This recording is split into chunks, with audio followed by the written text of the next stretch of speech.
Radio Risque. Radio Risque.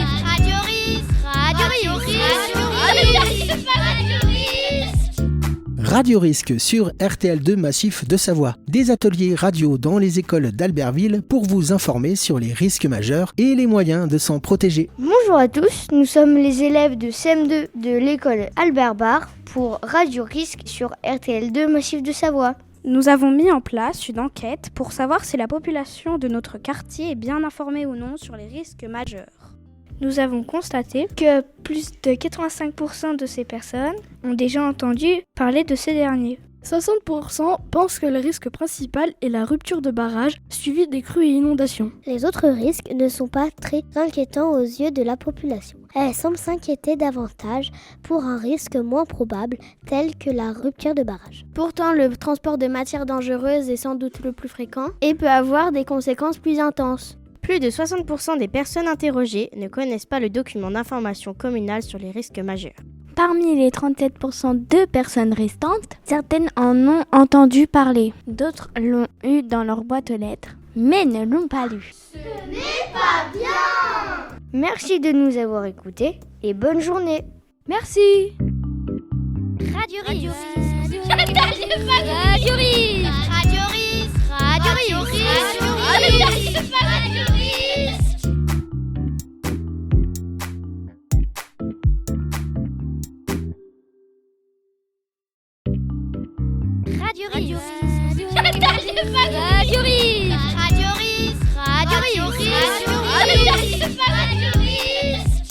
Radio Risque sur RTL2 Massif de Savoie. Des ateliers radio dans les écoles d'Albertville pour vous informer sur les risques majeurs et les moyens de s'en protéger. Bonjour à tous, nous sommes les élèves de CM2 de l'école Albert Barre pour Radio Risque sur RTL2 Massif de Savoie. Dans notre enquête, nous avons cherché à savoir si les habitants de notre quartier connaissent les bons réflexes pour se mettre en sécurité en cas de rupture de barrage. Parmi les personnes interrogées, moins de la moitié connaissent le nombre de sirènes que l'on peut entendre sur Albertville. Par contre, 75% des personnes interrogées connaissent la consigne de monter sur les hauteurs quand ils entendent la corne de brume. Cette corne de brume sonne tous les premiers mercredis des mois de mars, juin, septembre et décembre à midi.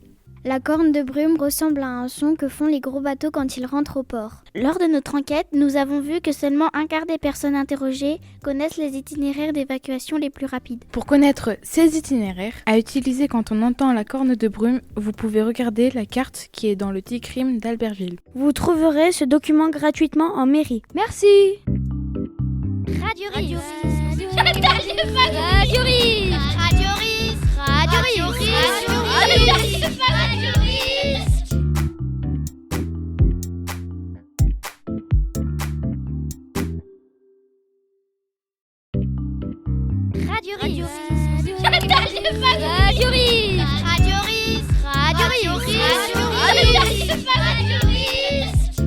Radio Risque sur RTL2 Massif de Savoie. Des ateliers radio dans les écoles d'Albertville pour vous informer sur les risques majeurs et les moyens de s'en protéger. Bonjour, comment vous appelez ? Je m'appelle Marine Gras. Quel est votre métier ? Alors, je travaille chez EDF. EDF est une entreprise française publique qui produit et fournit de l'électricité. Mon poste est ingénieur sûreté hydraulique. À quoi servent les barrages ? Les barrages, ce sont de grands réservoirs d'eau. Par exemple, le barrage de Tignes, d'une hauteur de 160 mètres, permet de stocker un volume d'eau équivalent à 60 000 piscines olympiques.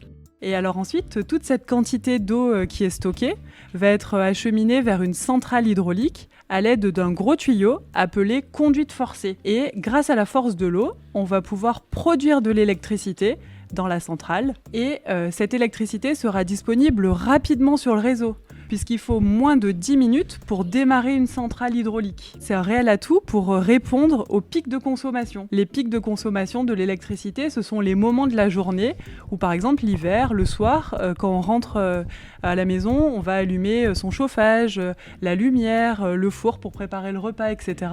Et là, du coup, l'hydroélectricité sera un réel atout pour produire l'électricité à ce moment-là. Mais les barrages ont aussi d'autres fonctions, comme par exemple l'été. Ils vont permettre l'irrigation en cas de chaleur. Ils vont aussi permettre des activités sportives comme le rafting sur l'Isère grâce du coup aux variations d'eau. Qui gère un barrage? Alors c'est l'entreprise EDF qui gère les barrages et plus particulièrement par exemple sur le Beaufortain et la Tarentaise, il y a une 50aine d'hommes et de femmes disponibles pour gérer les ouvrages en toute sécurité et sûreté. Quelle est la durée de vie d'un barrage? Alors les barrages sont des ouvrages extrêmement résistants et leur durée de vie va être d'autant plus longue s'ils sont bien suivis et entretenus. Et pour ça, EDF s'engage à réaliser la maintenance convenablement. Merci. Radio Risque. Radio Risque. Radio Risque. Radio Risque. Radio Risque. Radio Risque.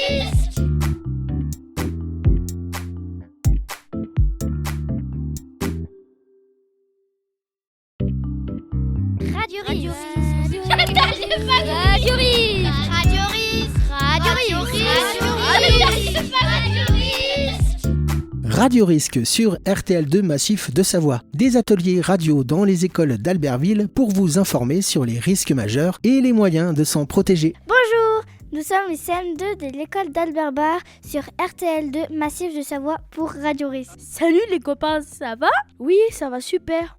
On revient du ski. Vous saviez qu'on peut voir le barrage de Roseland depuis les saisies?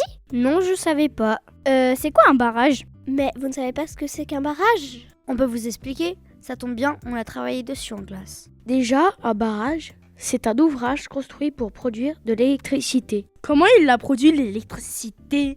Déjà, il faut faire une grande retenue d'eau en montagne qui sera remplie grâce au ruisseau, grâce à la pluie et grâce à la fonte des neiges. Ah, mais l'eau, elle reste comment? Justement, il faut construire un barrage en béton en forme de voûte comme celui de Roseland. Et oui, dans le Beaufortain, il y a 4 jolis lacs grâce à ces barrages. Mais un lac, ça ne crée pas de l'électricité.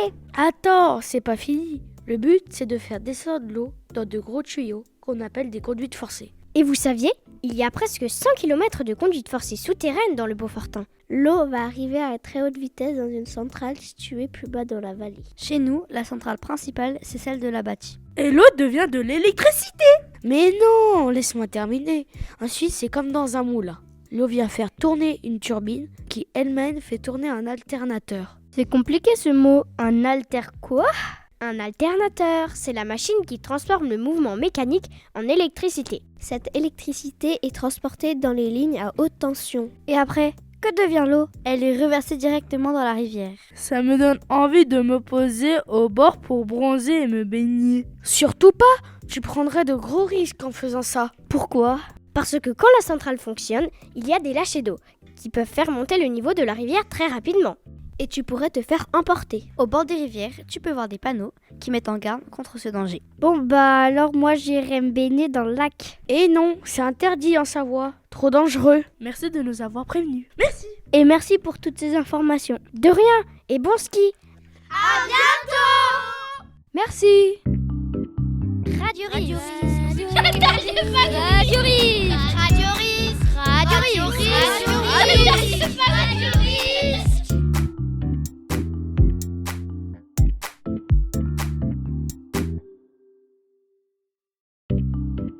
Radio Risque. Radio Risque. Radio Risque. Radio Risque sur RTL2 Massif de Savoie. Des ateliers radio dans les écoles d'Albertville pour vous informer sur les risques majeurs et les moyens de s'en protéger. Comment fait-on pour s'assurer qu'un barrage va bien? Qu'ils soient petits ou grands, tous les barrages sont surveillés avec une grande rigueur. Pour ça, il y a de nombreux appareils dans le barrage qui permettent de surveiller tout ce qui se passe à l'intérieur du barrage. Ensuite, toutes les données sont analysées. On va donc surveiller les petits mouvements qui ont lieu, également les quantités d'eau, les flux d'eau qui peuvent passer à proximité de l'ouvrage. Donc toutes ces données sont analysées et on va vérifier que tout se passe normalement. Quelles sont les mesures de prévention prévues pour les barrages? Sur les barrages, rassurez-vous, tout est prévu pour assurer la sécurité des personnes et des biens. EDF travaille main dans la main avec les services de l'État, que ce soit les mairies, la préfecture, la DREAL, les gendarmeries, etc. Et c'est le plan particulier d'intervention, le PPI, qui permet en fait de définir toutes les mesures de prévention pour la sécurité aux abords des ouvrages. On réalise des visites très régulièrement sur les ouvrages, sur les barrages, et en plus, tous les 10 ans, on vient réaliser des visites approfondies, des visites complètes, qui vont nous permettre en fait de voir toutes les parties du barrage qui habituellement sont cachées par l'eau.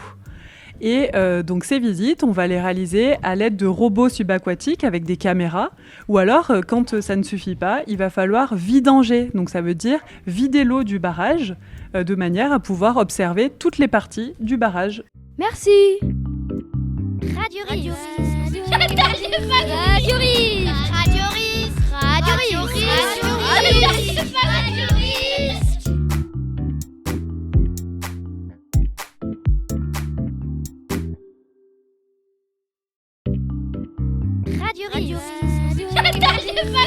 Risque.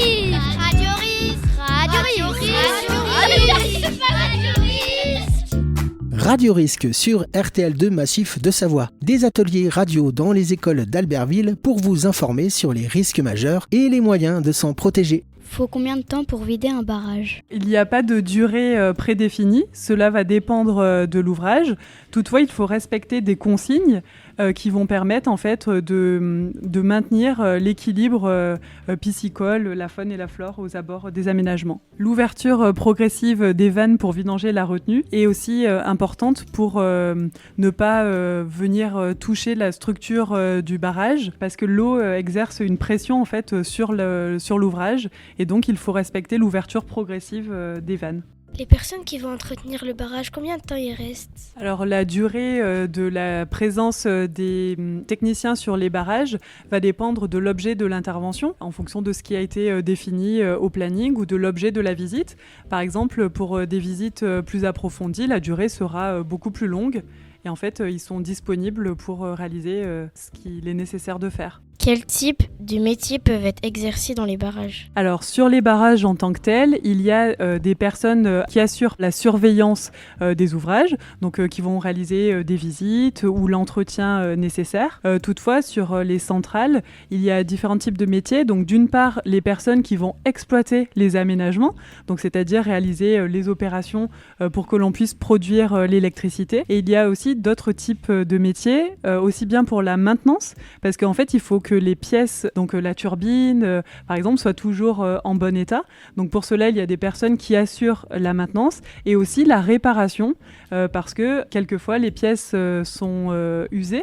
Il est nécessaire de les remplacer et on peut les réparer avec des opérations d'usinage, de meulage, etc., pour que les pièces soient toujours en bonne santé et pour que l'on puisse produire de l'électricité en toute sûreté. Merci. Radio Risque. Radio Risque. Radio Risque. Radio Risque. Radio Risque.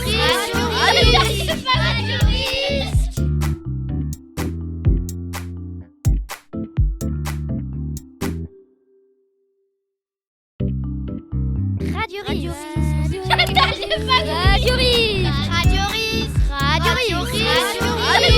Radio Risque. Radio Risque sur RTL2 Massif de Savoie. Des ateliers radio dans les écoles d'Albertville pour vous informer sur les risques majeurs et les moyens de s'en protéger. Combien y a-t-il de sirènes sur la commune et que veut-elle dire ? Alors il y en a 6.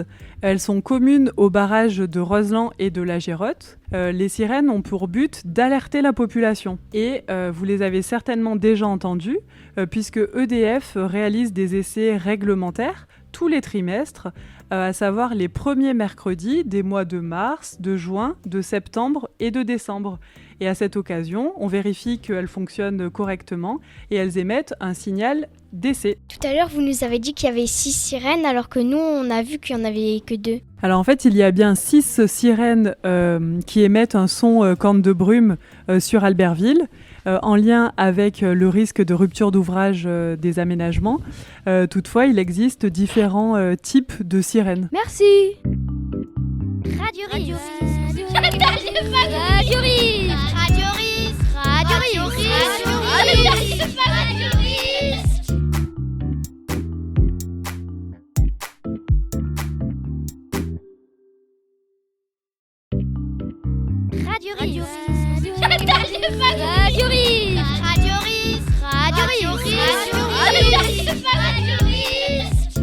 Radio Risque sur RTL2 Massif de Savoie. Des ateliers radio dans les écoles d'Albertville pour vous informer sur les risques majeurs et les moyens de s'en protéger. Que faut-il faire en cas de rupture de barrage ? En cas de rupture de barrage, rassurez-vous, tout a été prévu pour assurer la sécurité des biens et des personnes. EDF travaille avec les services de l'État, tels que la préfecture, les mairies, la gendarmerie, etc. Et tout est défini dans le plan particulier d'intervention, le PPI, pour justement organiser l'évacuation des populations. De plus, il y a des exercices qui sont réalisés régulièrement, comme vous pouvez peut-être le faire pour des exercices d'incendie, d'évacuation incendie, au sein de l'école, par exemple. Combien y a-t-il de barrages qui peuvent toucher Albertville ? Il faut savoir déjà que le département de la Savoie est le premier département producteur d'hydroélectricité en France. Donc nos barrages et nos centrales sont très importants sur le réseau électrique français. Et à proximité d'Albertville, il y a 5 grands barrages, donc Tignes, Roseland, la Gérotte, la Gitte et Saint-Guérin. Quelles sont les zones touchées en cas de rupture de barrage ? Alors c'est le plan particulier d'intervention, le PPI, qui va étudier les zones impactées par l'onde de submersion de l'ouvrage.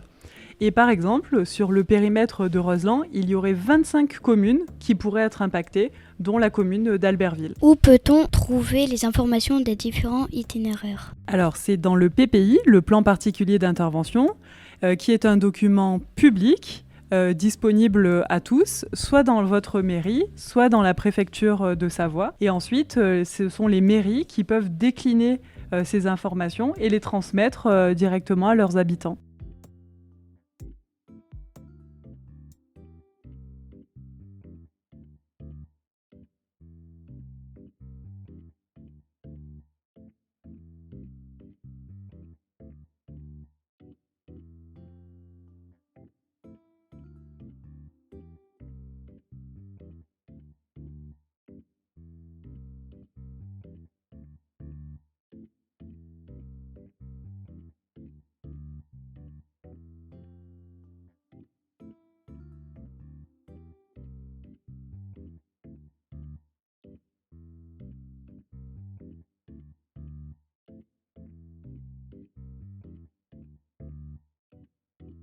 Merci. Radio Risque.